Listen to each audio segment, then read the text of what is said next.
Este é um conteúdo experimental, gerado por inteligência artificial a partir de informações públicas do Diário Oficial de Porto Alegre. Embora façamos revisões contínuas, este podcast não substitui a consulta aos documentos oficiais.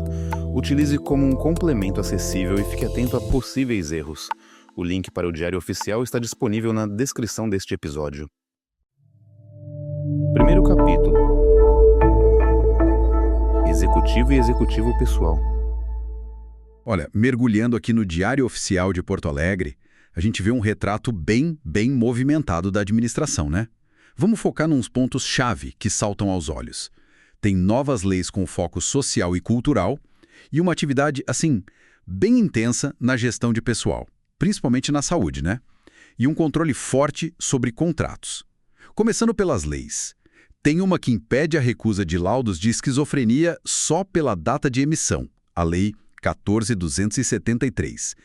Isso parece ter um impacto bem direto, não acha? Ah, sem dúvida. Garante um direito importante, né? Tira uma barreira burocrática para quem precisa de tratamento ou benefício. É bem relevante. E na mesma linha, mas em outra área, tem a Lei 14.274, que cria o Dia das Frutas Nativas, dia 20 de março. Pode parecer só simbólico, mas, olha, dialoga com a valorização ambiental e cultural aqui da cidade. Sim, e teve mais reconhecimento. Nome de rua para o Lauro Hagman, Lei 14.275.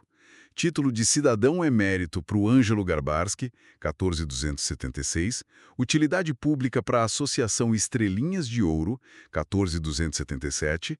Mas o que me chamou a atenção mesmo foi a Lei 14.278, autorizando contratar 30 agentes de serviços técnicos e operacionais temporários. O que isso indica para a gente? Então, essa autorização para temporários, a 14.278, especialmente se a gente olhar junto com outras coisas de pessoal que a gente vai ver, ela pode sinalizar, sim, uma pressão contínua em certos serviços, sabe? Talvez uma necessidade urgente ou até uma dificuldade em preencher o quadro permanente mais rápido. É um ponto para ficar de olho na gestão de RH da prefeitura. Faz sentido, faz sentido. E entrando justamente nessas portarias de pessoal, olha, muitas viagens autorizadas. O diretor-geral do DMLU, Departamento de Limpeza, foi para Brasília com ônus para o município. Já a secretária da Copa do Mundo Feminina foi para o Rio, mas sem ônus. Pois é, essa diferença no ônus é importante. Mostra se a grana saiu direto do orçamento daqui ou de outra fonte. Mas as duas viagens indicam gestores buscando, conhecimento, representar a cidade, o que é esperado. Entendi. E a gente viu também ajustes em equipes que são bem importantes, né? Tipo a força-tarefa do Escritório de Reconstrução e Adaptação Climática. Teve mudança lá. Entrou gente da ICEMOS, que é do Meio Ambiente e Urbanismo, do DMAE, de Água e Esgoto, e do DEMAB, da Habitação. Ah, sim, essa força-tarefa? E teve troca também em comissão que fiscaliza contrato. Um com o Sebrae RS, outro com a CAUGE, que é a Auditoria Interna, e nomearam fiscais para o contrato da CAED, da Energia. Exato. Essas mudanças são a máquina funcionando, né? Ajustar a equipe de reconstrução climática com gente de áreas-chave, como água, habitação, meio ambiente, parece bem estratégico. E fiscalizar contrato, seja Sebrae, CAED ou pela auditoria interna, a CAUGE, isso é básico, né? Para garantir que o dinheiro público está sendo bem usado e os serviços entregues direitinho. Com certeza. E olha, a área da saúde, essa parece que está pegando fogo. Muitas convocações para regimes especiais de trabalho. Suplementar, integral, complementar, noturno. Isso afetou professores, mas assim, principalmente um número bem grande de técnicos em enfermagem. Inclusive os temporários que a gente falou. E ao mesmo tempo, tem concessão de JIP, que é a gratificação de incentivo à produtividade, tipo um bônus, né? E declaração de estabilidade para servidores. Olha, esse volume todo de convocação para regime especial na saúde, ainda mais para técnico de enfermagem, e os temporários junto. Isso reforça muito a ideia de uma demanda altíssima, né? Ou talvez uma falta crônica de pessoal mesmo. Pode ser um reflexo de sobrecarga no sistema de saúde municipal. A JIP e a estabilidade, bom, isso segue o fluxo normal da carreira, mas a intensidade na saúde realmente chama a atenção. E falando em pessoal da saúde, teve um monte de nomeação de aprovado em concurso para médico, várias especialidades. Cirurgia geral, vascular, neonatologia, psiquiatria, pediatria. E algumas dessas nomeações falam em reposicionamento de fila. O que seria isso, hein? Então, as nomeações por concurso são vitais, claro, para repor e qualificar o quadro. Esse reposicionamento de fila é um detalhe curioso. Pode significar que chamaram candidatos aprovados fora da ordem original, talvez porque quem estava na frente desistiu ou por alguma regra do edital mesmo que permite essa flexibilidade, sabe? Precisaria ver o edital para ter certeza absoluta, mas indica alguma coisa acontecendo ali no processo de chamada. Fora isso, as nomeações e exonerações em cargos comissionados, bom, aí é a dinâmica política e administrativa de sempre, né? Entendi. E para fechar essa parte de pessoal, uma coisa que mexe direto no bolso e na segurança do servidor. Um monte de portaria alterando adicional de insalubridade, principalmente para agente de combate às endemias, biólogos e médicos veterinários. A maioria passando de grau médio, que é 20%, para máximo 40%. Nossa. E uma enxurrada, sério, de designação de fiscal para contrato e parceria em tudo que é secretaria. PGM, SMID, FASC, DEMAB, DMLU, SMS, Uau! envolvendo desde aluguel de carro e imóvel até limpeza, tratamento de resíduo, apoio logístico, muita coisa. Olha, essa revisão da insalubridade, subindo o grau para máximo em várias categorias, isso sugere uma reavaliação formal dos riscos dessas funções. Provavelmente com base em laudos técnicos novos, reconhece um perigo maior e aumenta o salário, né? E essa quantidade enorme de fiscais para contrato de aluguel de carro, a lixo urbano e gestor de parceria, incluindo as emendas impositivas, que são as verbas dos vereadores, isso mostra como a gestão é complexa e a preocupação em controlar a execução e o gasto em zilhões de frentes diferentes. Então, resumindo, a gente passou por leis com impacto social, cultural, administrativo e viu uma gestão de pessoal super ativa, com um foco bem claro na saúde e numa fiscalização bem intensa de contratos e parcerias. Exatamente. Por trás daquela linguagem toda administrativa do Diário Oficial, a gente consegue sim perceber as prioridades, tipo a saúde, a reconstrução climática, os desafios de operação como a necessidade de gente e o controle de risco e a própria complexidade que é gerir uma cidade como Porto Alegre, né? Fica a reflexão, então. Essa combinação toda, contratação temporária frequente, regime de trabalho esticado na saúde, essa necessidade de reavaliar e aumentar a insalubridade para várias categorias. O que isso tudo sinaliza de verdade sobre as condições de trabalho e a pressão em cima dos serviços essenciais da cidade nesse momento. É algo para a gente pensar, né? Próximo capítulo. Portarias conjuntas e despachos. Bom, vamos direto para a análise, então. Começando por uma portaria conjunta interessante, que formaliza uma parceria. Envolve a ESMED, né, Educação, e a SMC Cultura, junto com o Instituto Odomodê Afrosul. Isso. E o objetivo, pelo que consta, é bem claro. Oferecer aulas de dança, né, no contraturno, para um número considerável de alunos, 450, do primeiro ao 9º ano da rede municipal aqui de Porto Alegre. Exato. Parece uma iniciativa para ampliar o acesso, né, e também focar na diversidade cultural. Tudo baseado na Lei 13.019 e no decreto municipal específico para essas parcerias. E é interessante notar a estrutura de gestão que montaram para isso. Designaram gestores específicos, um de cada secretaria, a Thaís Cidade de Souza pela SMD e o Ayrton Ricardo Tomazon e dos Santos pela SMC. Ah, sim.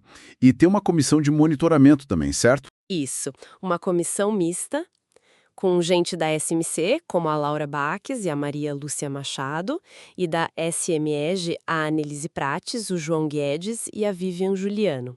Mostra uma preocupação, assim, com a supervisão conjunta dessa parceria com a USC. É um modelo colaborativo, né? Sem dúvida. Bom, saindo dessa parceria e olhando mais para dentro, para a gestão de pessoal mesmo, apareceram uns despachos sobre readaptação funcional. Tivemos 2 casos. Um da Maria Zélia Abreu Frota, que é assistente administrativo, e outro do Hildo Agnes Brem, auxiliar de enfermagem. Em ambos, a conclusão foi pela impossibilidade de readaptar ou delimitar as funções, com base em pareceres técnicos, claro.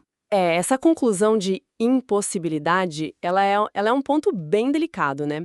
Basicamente significa que a avaliação técnica, médica ou funcional não viu como ajustar as tarefas daquele cargo específico para a condição atual do servidor. E aí, o que acontece geralmente? Bom, aí a administração tem que seguir o que a lei prevê, né? Pode ser buscar uma relocação, se existir uma função compatível, ou, em último caso, pode levar a outros encaminhamentos, como aposentadoria por invalidez.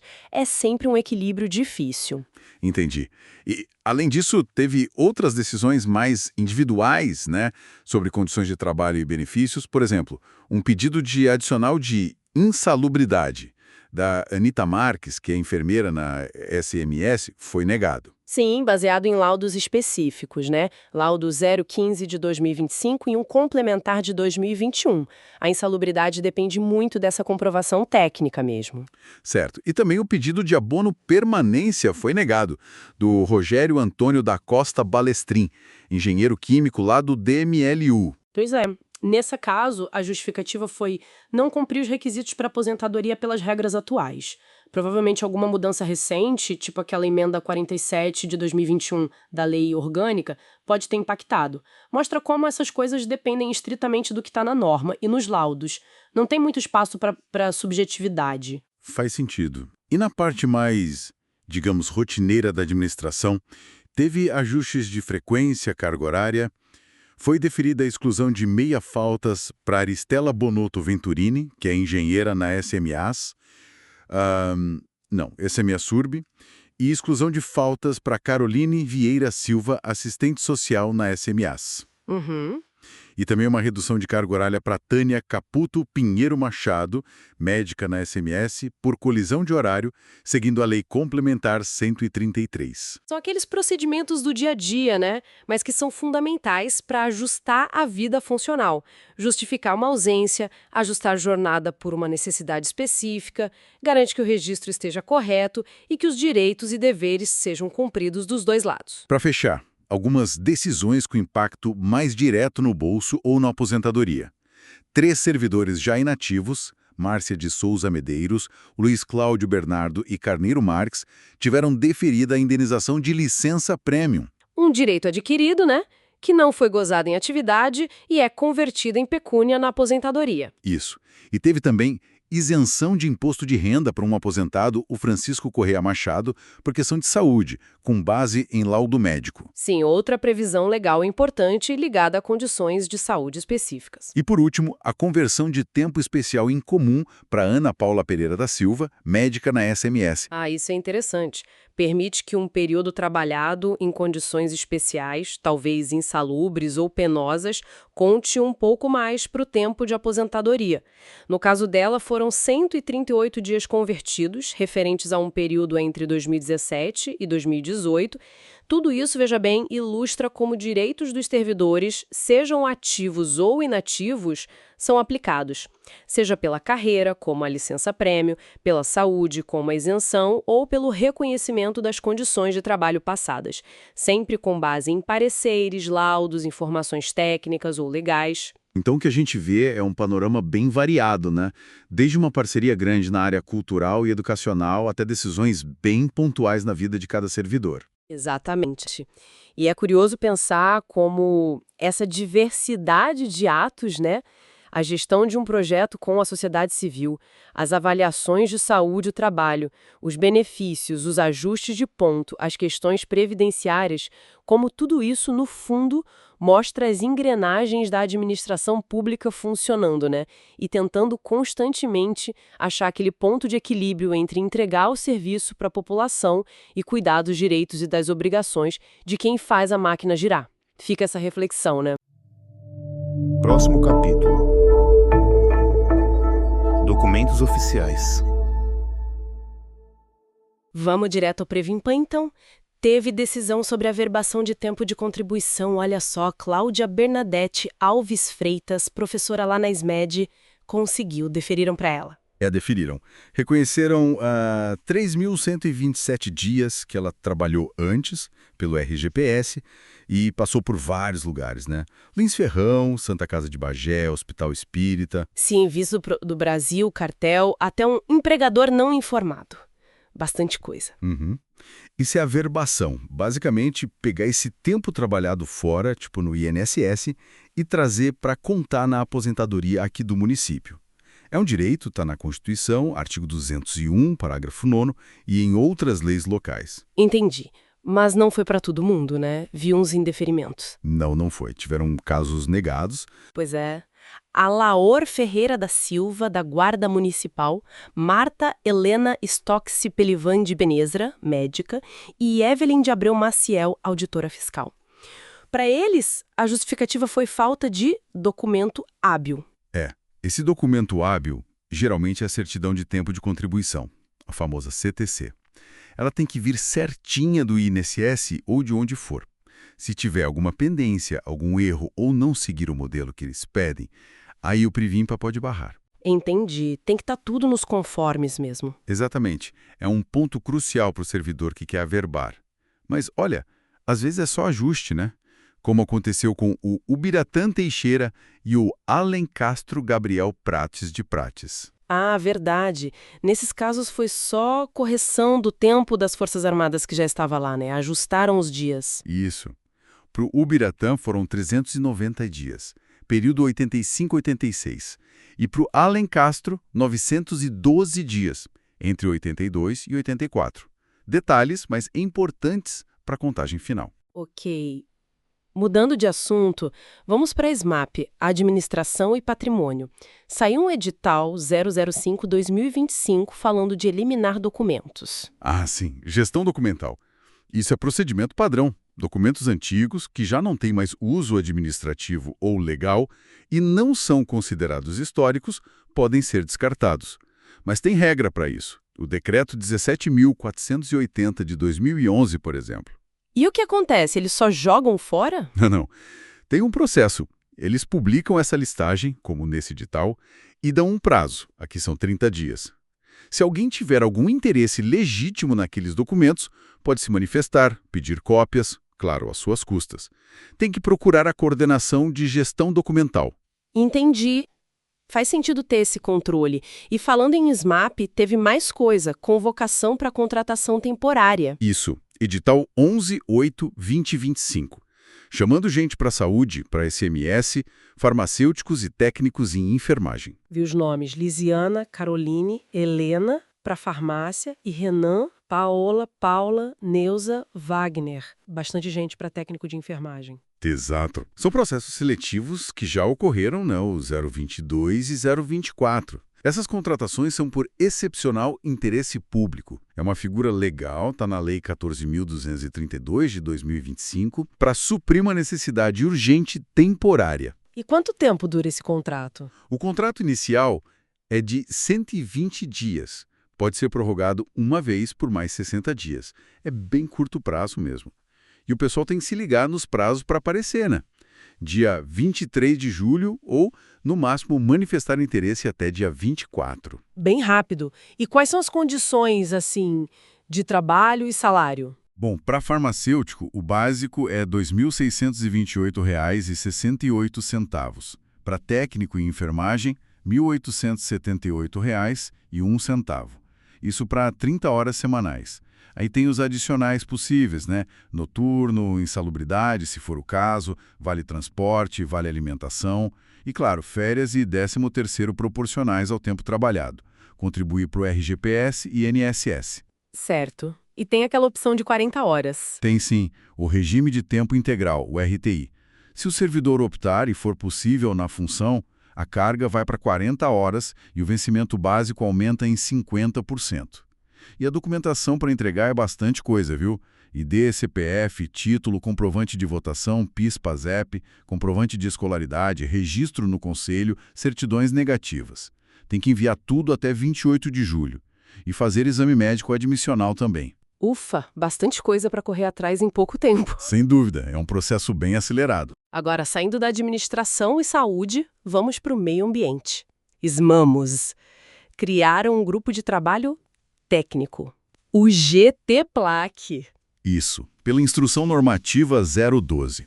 GTPLAC significa Grupo de Trabalho Técnico do Plano de Ação Climática.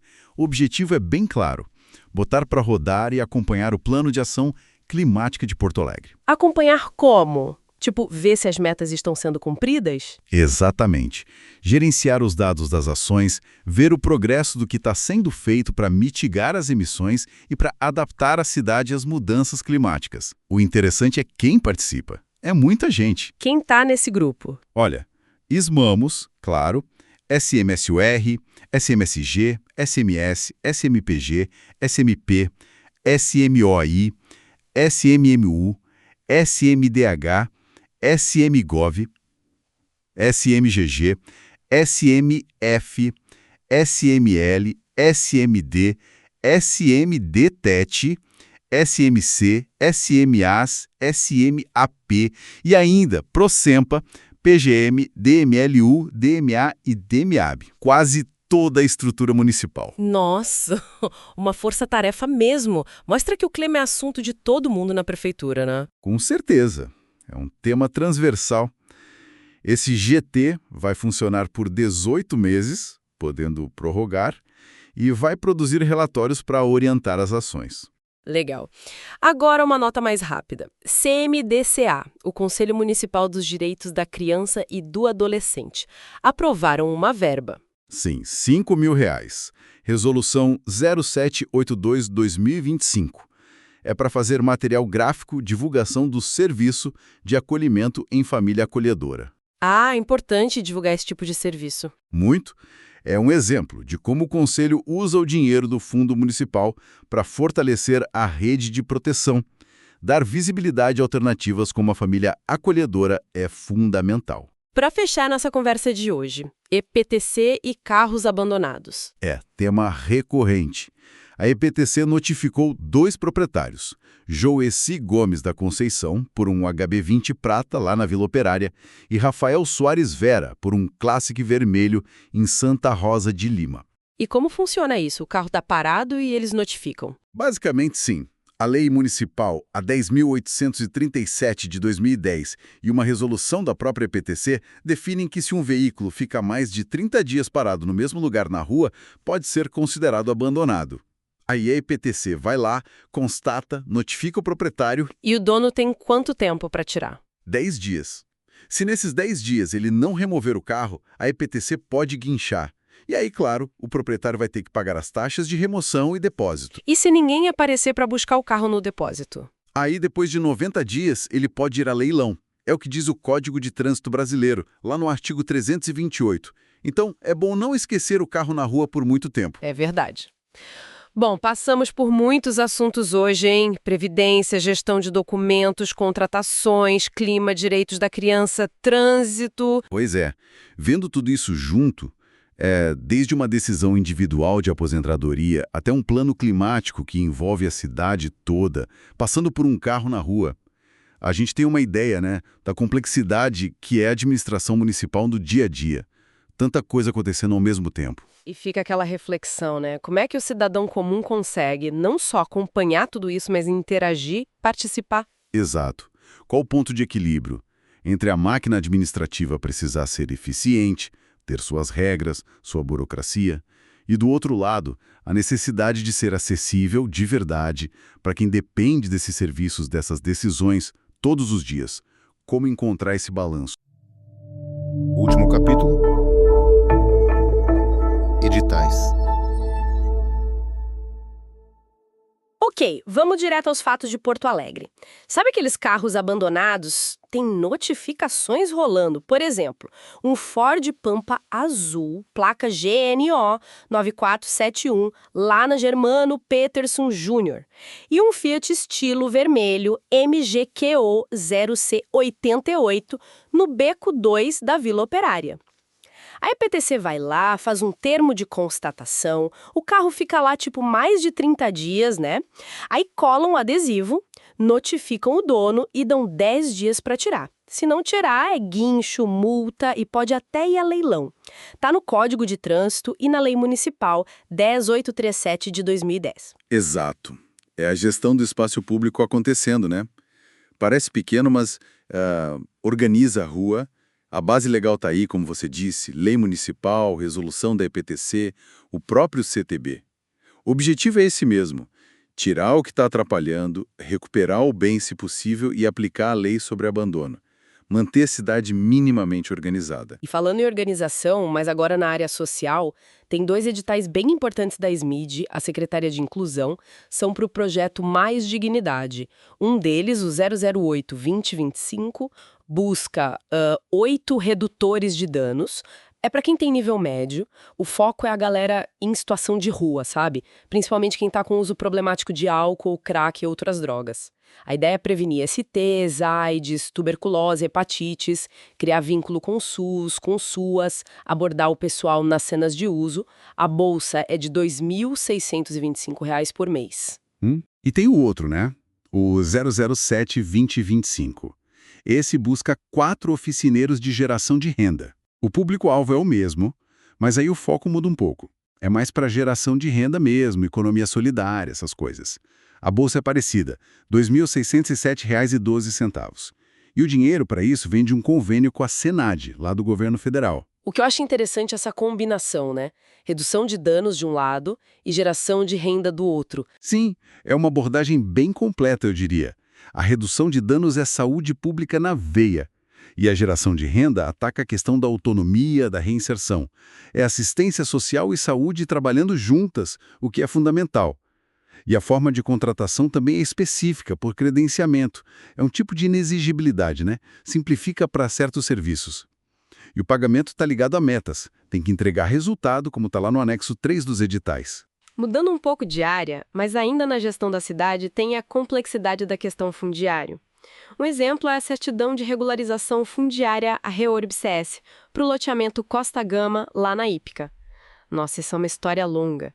Ocupação irregular antiga, antes de 96, já teve ação fiscal, fizeram alguma infraestrutura, associação de moradores correndo atrás, e agora, em 2025, reaprovaram o projeto urbanístico. O documento até descreve o perímetro todo, cheio de detalhes técnicos. Mostra como é complicado. REURB-C. Significa regularização fundiária de interesse social. É um instrumento super importante. Para quem mora lá, isso muda tudo. Traz segurança jurídica, sabe? O direito à moradia fica garantido. Facilita o acesso a serviços básicos, tipo água, luz, esgoto, de forma oficial. E está ligado à função social da propriedade, que a própria certidão menciona. É transformar a posse em propriedade legal. E a máquina administrativa não para, né? A Secretaria de Planejamento e Gestão está com várias licitações. Teve reinício de pregão para comprar material eletrônico, o 21.3025. Saíram resultados também, o 19.2025, de publicidade legal. Quem ganhou foi a Gibor. O 12.1.2025, para carne bovina, foram 2 empresas, Canarim e Tresorelli. O 13.7.2025, para um caminhão guindaste, foi a Ugem. E olha que curioso, o pregão 16.9.2025 para manutenção de ar-condicionado deu fracassado. Ninguém levou. Essa variedade toda é o retrato das necessidades da prefeitura, né? Para fazer a cidade funcionar, precisa de tudo isso. Informática, alimentação, divulgação, equipamento pesado para obras, até a manutenção do ar-condicionado que não deu certo dessa vez. A publicidade de tudo isso é princípio básico, transparência. E licitação fracassada acontece, faz parte. Às vezes não tem proposta válida ou ninguém se interessa. Falando em cumprir o que está no papel, tem um caso de fiscalização de contrato da mobilidade urbana, a SMU. Envolve a empresa Dinaton. Primeiro, rejeitaram um recurso dela contra uma multa por atraso, coisa de R$ 818. Mas o negócio ficou mais sério. Notificaram a empresa da intenção de aplicar uma sanção bem mais pesada, tipo suspensão de contratar com a prefeitura por 2 anos e ainda uma multa de 15% do valor do contrato. Isso por inexecução, por não ter entregado os projetos de segurança viária. Isso mostra a importância de fiscalizar a execução, né? Não adianta só licitar. A administração tem que usar as ferramentas que a lei dá para penalizar quem não cumpre o contrato. É para proteger o interesse público e o dinheiro do contribuinte, no fim das contas. E para a gente fechar, mais uma leva rápida de atos administrativos diversos. Teve aditivo para trocar um carro num contrato de transporte da PGM com a Transportes Tech, uma sucessão contratual. A FESC foi extinta, então a S-MAS assumiu um contrato de manutenção predial que era da FESC com a empresa APL. Uma doação interessante, a construtora Melnick doou equipamentos para IPTC no valor de uns R$60 mil, contratação direta por dispensa de licitação, de lanches para eventos da IPTC, uma empresa chamada OR do Santo Júnior, e um ajuste grande num contrato da saúde com a Atos para auxiliares de farmácia, teve repactuação por causa de salário, benefícios e revisão por causa do Vale Transporte. O valor total do contrato foi lá para cima, mais de R$7 milhões. R$7.057.927,56 para ser exata. E também um aditivo para uma estrutura temporária na UES Ilha dos Marinheiros, por risco de inundação, e uma obra na UES Genor Jarros. Isso foi da saúde com a Santa Casa, um aditivo total de mais de R$880 mil. Exato. Essa lista final mostra bem a dinâmica, né? Aditivos, doações, ajustes financeiros. A gestão municipal é isso. É lidar com o dia a dia que vai desde um carro abandonado até um contrato milionário na saúde. É responder a questões individuais, como talvez um aluguel social, que nem apareceu aqui hoje, mas também coletivas, como a regularização fundiária. E é adaptar contratos por mudanças na lei, na economia, ou até por causa do clima, como essa estrutura por risco de inundação. É bem amplo. É impressionante ver tudo isso publicado num diário oficial, né? A gente vai do micro ao macro muito rápido. Sim. Cada ato desse, por menor que pareça, é uma peça no quebra-cabeça da administração da cidade. Do individual ao coletivo, da política social à infraestrutura, da cultura à gestão de contratos, tudo isso está acontecendo ao mesmo tempo. Fica a pergunta, então. Como que essa variedade toda de ações, um edital para redutor de danos, um ajuste milionário num contrato, a regularização de um loteamento antigo, a multa para uma empresa, como tudo isso, que parece solto, na verdade se amarra e forma o nosso dia a dia aqui na cidade? Este é um conteúdo experimental, gerado por inteligência artificial a partir de informações públicas do Diário Oficial de Porto Alegre. Embora façamos revisões contínuas, este podcast não substitui a consulta aos documentos oficiais. Utilize como um complemento acessível e fique atento a possíveis erros. O link para o Diário Oficial está disponível na descrição deste episódio.